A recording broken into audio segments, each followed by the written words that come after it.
No início dos anos 2000, uma estrela portuguesa se estabelecia como uma das maiores promessas do futebol mundial. Seu nome era Cristiano Ronaldo. Mas isso todo mundo já sabe, né?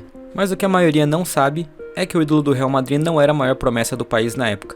Esse posto pertencia a Fábio Paim. 2 anos mais novo que Cristiano, Fábio Paim era visto por muitos como um talento ainda mais brilhante. Paim se destacou muito cedo nas categorias de base do Sporting Clube de Portugal. As exibições de Paim eram tão impressionantes que já aos 16 anos era comum ouvir-se entre os corredores de Alcochete, o centro de formação do Sporting, que o clube tinha em suas mãos um jogador destinado até mesmo a superar os feitos de Luís Figo. Na infância de Fábio, Portugal tinha projetos sociais e esportivos para abrigar crianças carentes dos perigos das ruas. Foi assim que um assistente social ouviu. Aos 6 anos jogando bola na rua, na hora que bateu o olho já sabia: esse vai ser o melhor jogador desse país, e talvez do mundo. Foi lá, conversou com o garoto, e ele aceitou participar do time de futebol. Mas havia um problema: o campeonato só aceitava crianças com mais de 7 anos, o que não foi problema para eles na verdade, que conseguiram uma identidade falsa.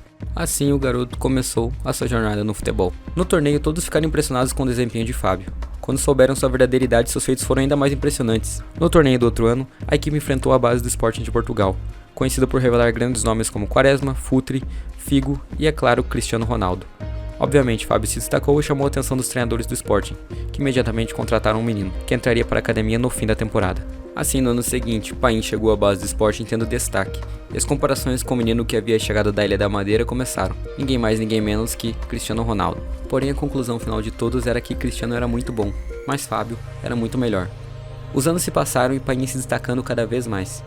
No Sub-13, Paim se tornou uma estrela. Milhares de fãs iam aos jogos do Sporting para ver o futuro em ação. Os maiores clubes do mundo estavam lá para fazer scout do prodígio português. Até a seleção francesa prometeu tudo para a família do garoto se mudar para o país e virar-se um cidadão francês, para ter o futuro melhor do mundo jogando pela bicampeã mundial. Mas, como se pode imaginar, toda essa fama e pressão em um garoto dessa idade poderia prejudicar sua formação como jogador e como pessoa, e foi aí que tudo começou a dar errado. Aos 15 anos, sua conduta começou a atrapalhar sua evolução, chegando atrasado nas aulas e sempre tirando notas ruins, comportamento que não parecia fazer diferença para o garoto, já que era tratado como uma estrela. Recebendo sondagens e propostas dos maiores clubes do mundo, Sporting teve que blindar sua jovem estrela, assim pagando um salário maior que a maioria da equipe principal.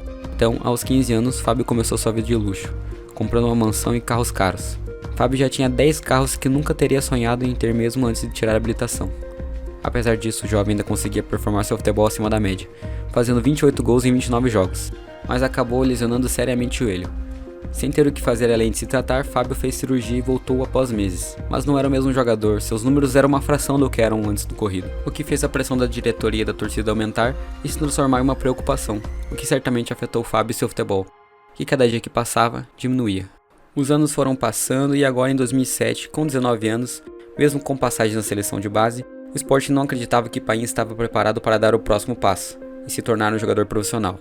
Mas com a pressão foram obrigados a emprestar o meio atacante ao Clube Desportivo dos Olivais e Moscavide, da 2ª Divisão de Portugal. E tudo isso foi feito na tentativa de diminuir a pressão, mas não correu muito bem. Com 11 jogos, 9 derrotas e 2 empates, marcando apenas um gol e sendo expulso uma vez, Fábio retorna ao Sporting. Obviamente não estava preparado para a equipe principal, então foi novamente emprestado ao Trofense, mas pressionando para ter uma oportunidade na 1ª Divisão, Sporting cedeu ao Paços de Ferreira por empréstimo. Os minutos de jogo começaram a ser cada vez menores e sua personalidade não o ajudava.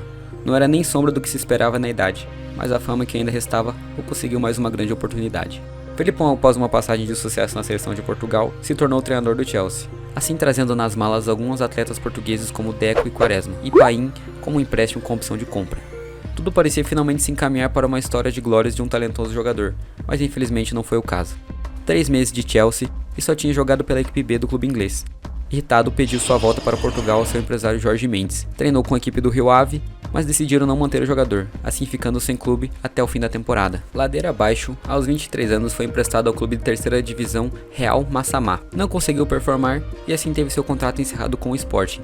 Nessa idade, sua fama de futura estrela estava se acabando. Mas ainda assim, o rendeu um contrato milionário com o clube da Angola, onde a ideia era que seria convocado para a seleção angolana, já que sua mãe tinha raízes na terra africana. Mas de aí em diante, seu mau desempenho em campo se tornou o menor de seus problemas.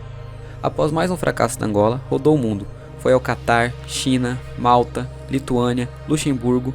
Em meio a isso, Paim foi acusado de agressão sexual a uma mulher em Portugal. Em sua ficha também foram adicionadas algumas queixas de importunação sexual. E não foi a última vez, já que quando jogava na Lituânia, Paim foi acusado do mesmo crime, podendo pegar até 7 anos de prisão no país. Voltou a Portugal para jogar novamente na terceira divisão. Sem sucesso, entrou em um reality show e acabou sendo expulso. Ainda com 29 anos, veio à quarta divisão do Brasil, mas não conseguiu jogar com problemas no seu passaporte, assim desistindo de sua carreira e começando a treinar crianças em Portugal por um tempo. Um tempo depois, em mais um reality show, dessa vez na Angola, foi expulso por agir violentamente com uma mulher.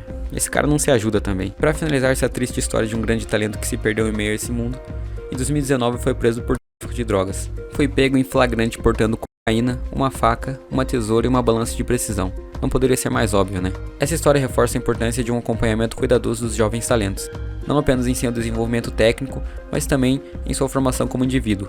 Fábio Paim poderia ter sido um dos grandes nomes do futebol mundial, mas ao invés disso tornou-se exemplo do que pode acontecer quando o potencial e oportunidades são minados por escolhas ruins e falta de orientação. É uma lição para futuras gerações de atletas e para aqueles que os cercam. O sucesso é construído tanto fora quanto dentro de campo.